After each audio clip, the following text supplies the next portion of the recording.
Olá! O tema da redação do Enem deste ano abriu um debate sobre a educação de surdos no Brasil e trouxe à tona as dificuldades dos surdos em sala de aula. Pensar na educação inclusiva é pensar, antes de tudo, na igualdade de direitos. E o Ministério da Educação afirmou que vai apoiar a formação de professores para a educação de surdos. E para falar sobre este assunto, nós convidamos Patrícia Rezende, surda, doutora em educação, e Emeli Marques, mestre em linguística aplicada pela UFRJ. Também temos aqui Karine Rocha, intérprete do Instituto Nacional de Educação de Surdos. Vale lembrar que Emeli é ouvinte, mas em respeito à comunidade de surdos, vai participar do debate em Libras. Patrícia, Emeli e Karine Rocha, sejam bem-vindas. Muito obrigada. Como vocês receberam esse tema? Desafios para a formação educacional dos surdos no Brasil. Bom, realmente foi impactante. Essa era uma luta de muitos anos pela invisibilidade que a comunidade surda tem diante da sociedade brasileira. E eu me senti extremamente emocionada com esse tema sendo discutido no Enem e trazendo então a visibilidade para essas pessoas. Mas o tema também trouxe à tona as dificuldades dos surdos em sala de aula. Quais as principais dificuldades?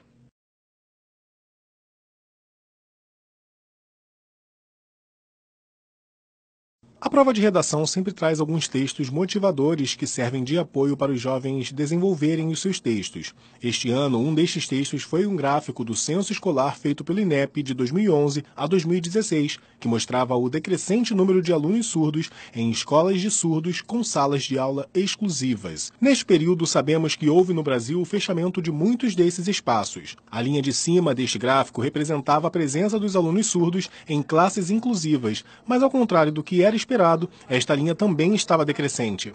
Isso mostra que, para o surdo, o fechamento dessas escolas significou a frustração de perder, às vezes, o único ambiente linguístico favorável a ele e que, só assim, possibilita a aprendizagem. O fechamento dessas escolas ocorreu por conta de políticas autoritárias de inclusão, onde foi proposto o atendimento educacional especializado para surdos e a necessidade de dupla jornada de estudo para estes alunos, em turnos alternados. Sabemos que uma política que exija dupla matrícula requer mais investimentos para que aconteça. E talvez, querendo o acesso a estes recursos, as prefeituras e estados apoiaram as ações para o fechamento dos espaços que até então ofereciam as classes de surdos. Veja bem, este gráfico que o INEP trouxe na prova mostra que houve sim a diminuição de alunos surdos em classes exclusivas, mas de igual modo também diminuiu a presença destes alunos em escolas regulares. O lógico seria um crescente número de alunos surdos na escola inclusiva, certo? Mas não. Sem um ambiente linguístico realmente pensado para este aluno, o resultado é evasão escolar. Numa escola inclusiva, o aluno surdo não consegue se relacionar de maneira plena, pela falta de comunicação. Não existe um preparo da escola regular para receber este aluno. E isto é muito grave. É preciso que se pense como resolver este problema, dar início a um processo de reflexão a partir do que realmente importa, e o Enem deste ano, bum, trouxe isso à tona. Muitos ainda pensam que o intérprete de Libras é a principal medida para a inclusão de surdos. Não é. A política de inclusão ainda não oferece a garantia de aquisição da língua de sinais para a criança surda. Não existe nada na política inclusiva que trate acerca desta garantia. Há que se pensar nesta aquisição de língua. Por acaso a criança surda já nasce sabendo a língua de sinais? Não. É necessário que haja a exposição deste surdo a um ambiente linguisticamente favorável, com a presença de outros surdos sinalizantes para que a aquisição da língua ocorra ali. Este é o ponto mais importante. Saussure, o pai da linguística, diz que o homem nasce e depende do social. A língua é social. E o surdo precisa ter, de fato, garantido este direito de aquisição da língua de sinais desde a educação de base. Durante o ensino fundamental, em primeiro lugar, tem que se assegurar que o surdo aprenda a língua de sinais e depois deveriam discutir o ingresso de surdos na formação de professores ou em qualquer outro curso universitário. Aí sim, em salas de aula com intérpretes. É necessário discutir a garantia da aquisição de língua de sinais na escola, desde as séries iniciais da vida escolar do aluno surdo. E é sobre isto que precisamos atentar. Os estudantes, né, reclamaram tanto que foi quase impossível realizar uma redação com esse tema voltado para a educação de surdos. E qual é a sua opinião? Bom, é difícil até falar sobre isso. Historicamente, o indivíduo surdo foi excluído, deixado de lado. Moramos no mesmo bairro, estudamos na mesma classe e frequentemente somos deixados no canto, como sendo aqueles que não entendem ou não sabem das coisas. Aqueles que dão muito trabalho para conversar. É perceptível o constrangimento de alguns ouvintes ao precisarem ter contato com um surdo. Então foi um baque, sim, se deparar com este tema na prova. Esperamos que sirva de aprendizagem e que traga a valorização da pessoa surda. Até então estávamos na invisibilidade e o concurso trouxe isso à tona. Este tema só se torna difícil pela falta de conhecimento da sociedade. Vivemos em uma sociedade com problemas de acessibilidade para surdos nos espaços, nas grandes mídias. Jornais impressos e revistas não trazem artigos sobre o cotidiano dos surdos. Faltam informações sobre o assunto. Dessa forma, fica complexo também exigir que o candidato ouvinte conheça o tema. Dou um pouco de razão para quem reclamou da escolha do tema, mas esses mesmos alunos podem questionar a falta de informações sobre o assunto, o que impossibilita o aprofundamento no texto. Exigir a abordagem deste assunto nas diferentes mídias, né?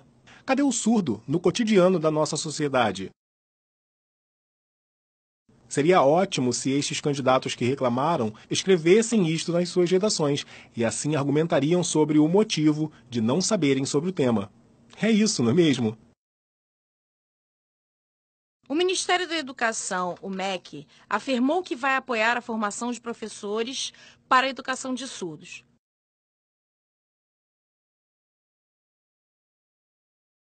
O que é realmente necessário? Às vezes, os cursos de formação de professores dá aula para as pessoas surdas, mas eles só precisam aprender língua de sinais, só isso? É preciso que se pense em uma formação específica para estes professores. De forma alguma, um bom professor de surdos precisa apenas saber língua de sinais. É necessário pensar e discutir sobre estratégias para o ensino de português, matemática, geografia, história. Como os surdos organizam o pensamento? Então, qual será o caminho para a assimilação do conhecimento? Existem poucas pesquisas nesta área, e o MEC precisa apoiar esta formação de conhecimento em pesquisas. A criação de estratégias de ensino usando a Libras como língua de instrução e difundir isto na educação.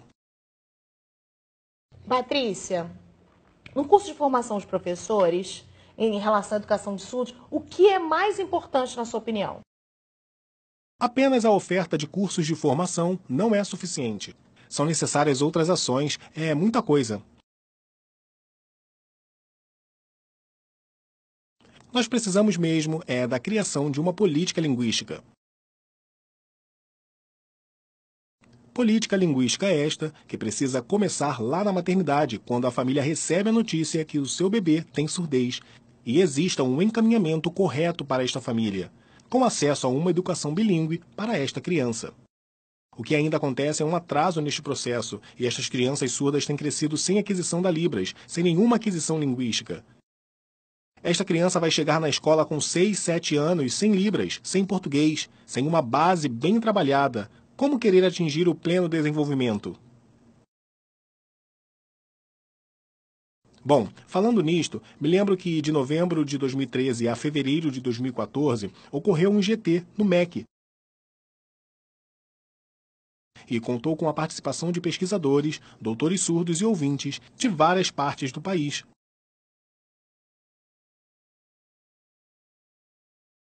Um time de especialistas de educação de surdos e em linguística também, que uniram forças e conhecimento na elaboração de uma série de recomendações para a criação destas tais políticas linguísticas. Eu espero que o novo ministro da Educação, que assumiu no ano passado, possa aproveitar esse documento que foi o resultado do nosso grupo de trabalho, pesquisadores surdos, participando do processo com sugestões e apontamentos. Nada sobre nós, surdos, sem nós. Esperamos que o governo leve em consideração este lema e conte sempre conosco. É necessário que o educador surdo esteja envolvido neste processo de criação de políticas linguísticas para surdos. Então, foi muito interessante o nosso discurso, mas infelizmente o programa acabou.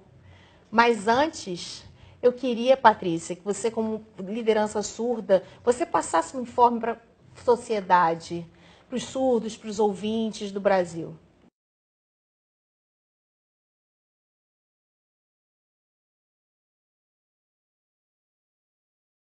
Eu gostaria de falar com você, pessoa ouvinte da sociedade brasileira. Sou surda, não sou deficiente. Os deficientes são vocês.